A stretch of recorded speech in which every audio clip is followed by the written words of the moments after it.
US और Iran के बीच चल रहा युद्ध अब बंद की कगार पे है।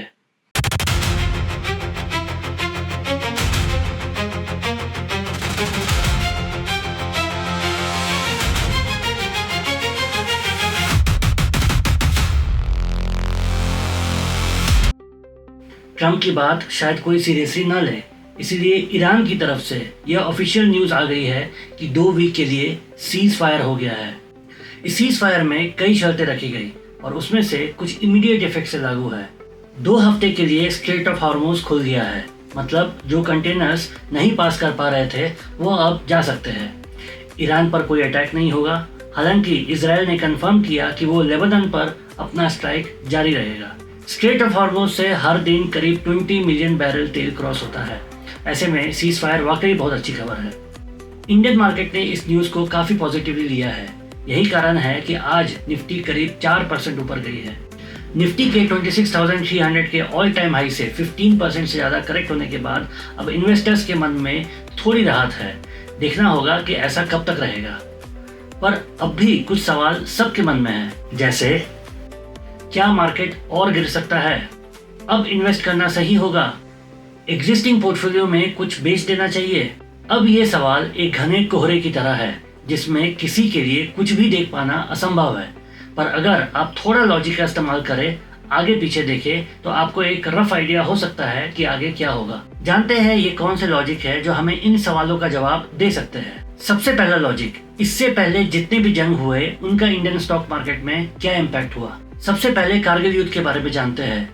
इंडिया और पाकिस्तान के बीच 99 में कारगिल की जंग 3 मई से लेकर 26 जुलाई तक चली और स्टॉक मार्केट के लिए ये काफी बड़ा झटका होना चाहिए था, पर हुआ क्या। मार्च 99 में निफ्टी 1100 के अपने हाई को टच करके गिरते गिरते अप्रैल लास्ट वीक में ऑलरेडी 925 तक आ गई थी और शायद यही कारण था कि जंग की खबर का मार्केट में और कोई खास इम्पैक्ट नहीं पड़ा, क्योंकि ऑलरेडी मार्केट काफी ज्यादा सोल्ड आउट था। इनफैक्ट मई 3 में जंग शुरू होने से लेकर सिर्फ मई लास्ट वीक में थोड़े से रिट्रेसमेंट को इग्नोर किया जाए तो निफ्टी ने अक्टूबर तक 50% से ज्यादा रिटर्न दे दिया। मतलब कारगिल वॉर का मार्केट पर कोई असर नहीं पड़ा, इनफैक्ट मार्केट ने और बढ़िया रिटर्न दे दिया। कारगिल युद्ध के बाद बॉम्ब धमाके की दूसरी आवाज वर्ल्ड ट्रेड सेंटर पर हुए हमले के समय सुनाई दी। सितंबर 2001 के धमाके ने टेररिज्म के घाव को फिर से जिंदा कर दिया। इसका असर मार्केट पर भी पड़ा। 1999 के अक्टूबर तक बुल रन वाले निफ्टी में प्रॉफिट बुकिंग शुरू हो गई। फिर भी किसी तरह उसने 2000 के फरवरी में 1800 के ऑल टाइम हाई को टच किया। फिर आया .com बबल, ऐसा जबरदस्त धमाका जिसने आईटी इंडस्ट्री के ग्रोथ को सीधा चैलेंज किया और मार्केट गिरना शुरू हुआ। 1800 के लेवल से निफ्टी सितंबर 2001 तक 1050 पर आ गई और वर्ल्ड ट्रेड सेंटर पे हुए अटैक के कारण सिर्फ 2 वीक में 20% और गिर के 850 तक चली गई। वर्ल्ड ट्रेड सेंटर पे हुए अटैक का असर सिर्फ 2 वीक ही रहा। उसके बाद मार्केट में बुल रन तो नहीं आया, पर मार्केट लगभग शांत रहा और 850 के ऊपर ही ट्रेड करता रहा। हालांकि यह कहना गलत नहीं होगा कि 2001 और 2002 निफ्टी का सबसे बुरा फेज था। निफ्टी ने लगातार इन दोनों सालों में निगेटिव रिटर्न दिया। इसके बाद यूएस और इराक की जंग शुरू हुई। यूएस अपने ऊपर हुए हमले का बदला लेने इराक पहुंचा। इसके कारण 20 मार्च 2003 को मार्केट एक बार जोर से गिरा और फिर उसके अगले ही दिन से रिकवर करने लगा। इसके बाद निफ्टी ने कभी भी नीचे का रुख नहीं देखा। निफ्टी 2003 तक 1100 से सीधे 2000 तक पहुंच गई, मतलब एक साल में करीब 80% का रिटर्न। आज तक निफ्टी ने एक साल में इतना भयंकर रिटर्न कभी नहीं देखा है। इसके बाद 2004 में बीजेपी के आने के बाद मार्केट को एक थोड़ा सा झटका जरूर लगा, पर 2003 से 2008 तक निफ्टी 28.5% का ईयर ऑन ईयर रिटर्न देके सीधा 2000 के लेवल से 6250 तक पहुंच गई। सिर्फ 5 साल में 3 गुना से ज़्यादा रिटर्न। यहाँ सबसे इंटरेस्टिंग डेटा पॉइंट यह है कि .com, Y2K, world trade centre attack और यूएस का इराक पर हुए अटैक के कारण निफ्टी 3 साल में जितना गिरी उसे कवर करने में निफ्टी को सिर्फ 8 महीने लगे। इसके बाद जंग की खबर तब आई जब रशिया ने यूक्रेन पर हमला कर दिया। कोविड के समय 8000 के नीचे जाने वाली निफ्टी 2022 की शुरुआत के समय 18,000 के आसपास मंडरा रही थी। बुल्स एक अच्छी खबर का इंतजार कर रहे थे ताकि मार्केट 18,000 क्रॉस करे और बियर गैंग एक बुरी खबर का इंतजार कर रही थी, निफ्टी को ऑल टाइम हाई से नीचे उतारने के लिए। बियर्स की दुआ कबूल हो गई और रशिया ने यूक्रेन पर हमला कर दिया। फरवरी 2022 से गिरते गिरते मार्केट करीब 15 से 16% गिरा और 3 महीने में 15,000 के लेवल तक पहुंच गया। रशिया यूक्रेन की जंग खत्म नहीं हुई, इसलिए मार्केट को भी कोई बड़ी वजह नहीं मिली रिकवर करने की। शायद यही कारण है कि इस रिकवरी में भी मार्केट को 3 महीने लगे। अगर युद्ध के इन सभी इंपॉर्टेंट इवेंट्स की समरी निकाल दी जाए तो हमें यही समझ आएगा कि मार्केट में वॉर का इम्पैक्ट काफ़ी सीरियस नहीं होता है, और होता भी है तो ज़्यादा समय तक नहीं रहता। हाँ, वॉर के साथ अगर और भी कोई इंपॉर्टेंट क्राइसिस चल रही है तो इम्पैक्ट बढ़ जाता है। दूसरा लॉजिक जो हमें अप्लाई करने की जरूरत है वह है पहले के बड़े मार्केट फॉल्स का। सिर्फ जंग ही नहीं, मार्केट को कई अलग हालातों ने पहले भी गिराया है। .com क्राइसिस हम कवर कर चुके हैं। इसके अलावा जिन 2 मेजर क्राइसिस ने मार्केट को तोड़ा है वो है 2008 का रिसेशन और 2020 का कोविड। रिसेशन की शुरुआत 2007 में ही हो गई थी। यूएस मॉर्गेज पेमेंट्स डिफॉल्ट होने लगे थे। बात इतनी बिगड़ गई थी कि यूएस ने फेड रेट को 0.75% गिरा दिया, जो कि पिछले 25 साल में की गई सबसे बड़ी गिरावट थी। और यहीं से इंडियन मार्केट भी गिरना शुरू हुआ। जनवरी के स्टार्ट में निफ्टी अपने ऑल टाइम हाई 6,350 के पास थी और पिछले 5 साल से चलता आ रहा बुल रन अपने पीक पर था। यहाँ से मार्केट अगले 10 महीने तक गिरा और अक्टूबर 2008 में 2,500 के लेवल तक जा गिरा। हिसाब लगाया जाए तो करीब 60% का फॉल। यहाँ से मार्केट को अपने लेवल तक जाने के लिए 200% से ज्यादा का रिटर्न देना था। अक्टूबर 2008 के अपने लो से मार्केट को फिर से 6,350 के अपने हाई तक जाने में ठीक 2 साल लगे। मतलब जिसने भी निफ्टी में 2008 के स्टार्ट में इन्वेस्ट किया होगा उसे 3 साल तक कुछ भी रिटर्न नहीं मिला होगा। इनफैक्ट रिसेशन का झटका इतना ज़्यादा खतरनाक था कि 6,350 मार्केट के लिए काफ़ी बड़ा रेजिस्टेंस बन गया और अक्टूबर 2014 के मार्च तक मार्केट इसे तोड़ नहीं पाया। जी हाँ, 2014 मार्च तक। कुछ नोटिस किया आपने? 2008 के जनवरी का इन्वेस्टर अगर 2014 के मार्च में पैसा निकालता तो उसे 0% प्रॉफिट होता, पर इसके बाद हालात बदले और साल 2014 में मार्केट ने 50% का रिटर्न दिया। रिसेशन के बाद सारे इकोनॉमिस्ट को एक बात अच्छे से समझ में आ गई, बैंक डूबी तो इकोनॉमी डूबी। यही कारण है कि रिसेशन ने बेसल 3 नॉर्म्स को जन्म दिया, जिसके कारण स्ट्रिक्ट गाइडलाइंस बने और दुनिया के सारे बैंक्स को मैंडेटरी बफर कैपिटल रखने के आदेश दिए गए, ताकि इन फ्यूचर कभी भी कोई क्राइसिस हो तो यह कैपिटल उस वक्त काम आ जाए। दूसरा बड़ा क्राइसिस था कोविड का। मार्च 2020 में 12,500 के अपने हाई के बाद कोविड एक जबरदस्त मौका था मार्केट के करेक्शन का। सिर्फ 20 दिन में मार्केट 40% गिर के 7,500 के लेवल पर जा रुका।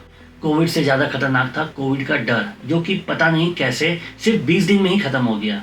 अप्रैल से मार्केट रिकवरी मोड में आ गया और करीब 7 महीने में मार्केट ने अपने सारे लॉस को रिकवर कर लिया। मार्केट यहाँ नहीं रुका। इंडिया में कोविड के समय इतने डीमैट अकाउंट खुले, फिर इन्फ्लुएंसर नाम की नई प्रजाति मार्केट में आई और इन्वेस्टर भर भर के इन्वेस्ट करने लगे। अप्रैल 2020 से लेकर अक्टूबर 2021 तक यानी 1.5 ईयर्स में मार्केट ने 250% का एब्सोल्यूट रिटर्न दिया।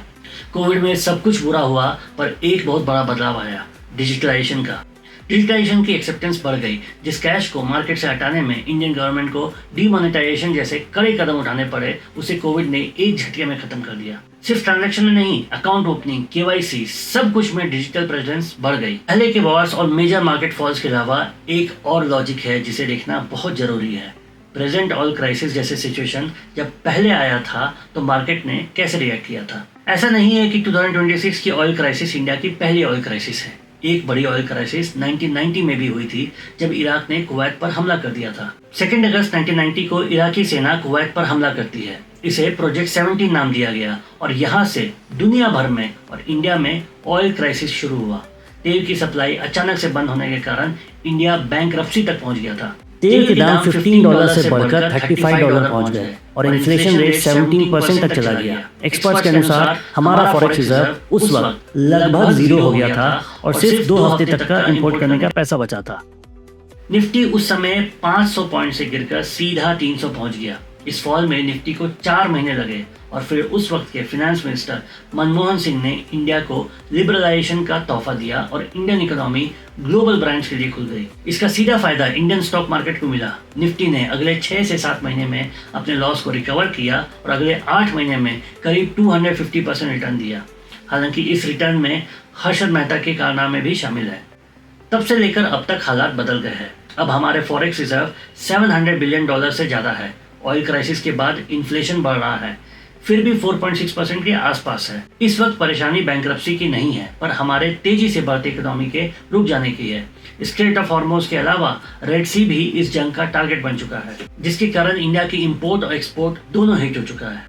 अब आपके पास पुराने जंग का रेफरेंस है, मार्केट करेक्शन का रेफरेंस है और इससे पहले हुई ऑयल क्राइसिस का भी रेफरेंस है। अगर इन सभी को जोड़ा जाए तो ये कुछ बातें साफ साफ समझ आती है। मार्केट का कोई भी करेक्शन परमानेंट नहीं हो सकता, वो टेम्पररी ही रहता है।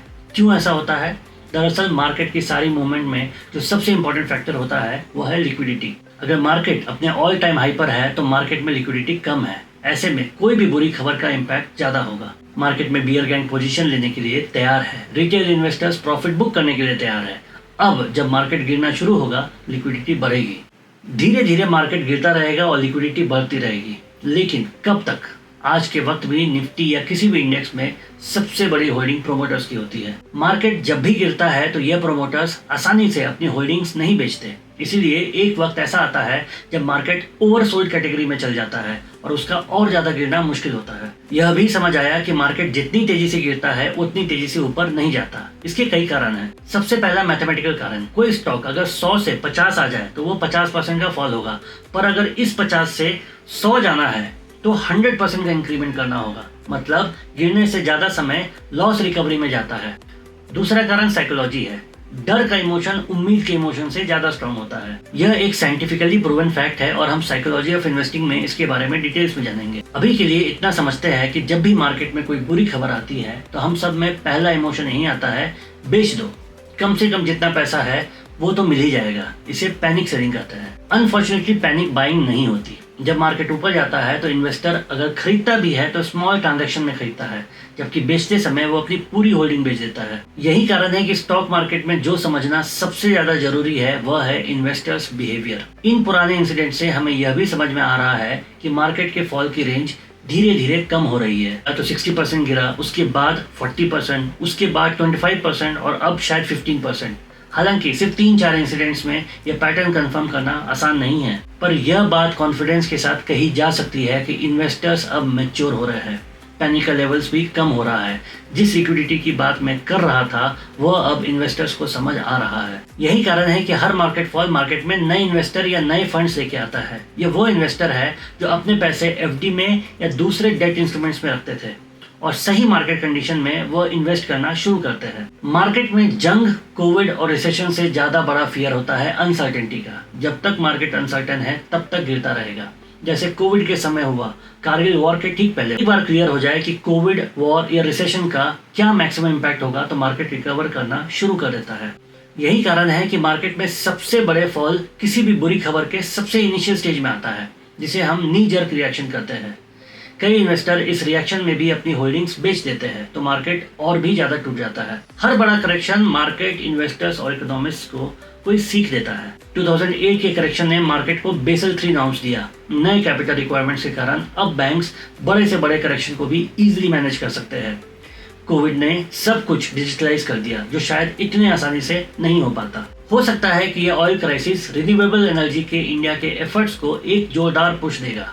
अगर ऐसा हुआ तो गैस पर इंडिया की डिपेंडेंसी काफी कम होगी। वैसे ही ओवन और इंडक्शन अब घर घर पहुंच गया है। हो सकता है इलेक्ट्रिक कार भी अब हर घर में दिखने लगेगी। ईरान और इजराइल की जंग अब भी पूरी तरह से बंद नहीं हुई है। मार्केट के हालात देख के कहना मुश्किल है कि अभी का सिचुएशन रिट्रेसमेंट है या रिवर्सल है, पर आपके मन में मार्केट को लेके जो अनसर्टेनिटी है वो थोड़ी कम हुई होगी। उम्मीद है ये इन्फॉर्मेशन आपको काफी मदद पहुंचाएगी और आपके लिए डिसीजन लेना आसान होगा। मार्केट से जुड़ी खबरों के लिए जुड़े रहिए और अगर आपके मन में कुछ सवाल है तो कमेंट सेक्शन में जरूर लिखिए।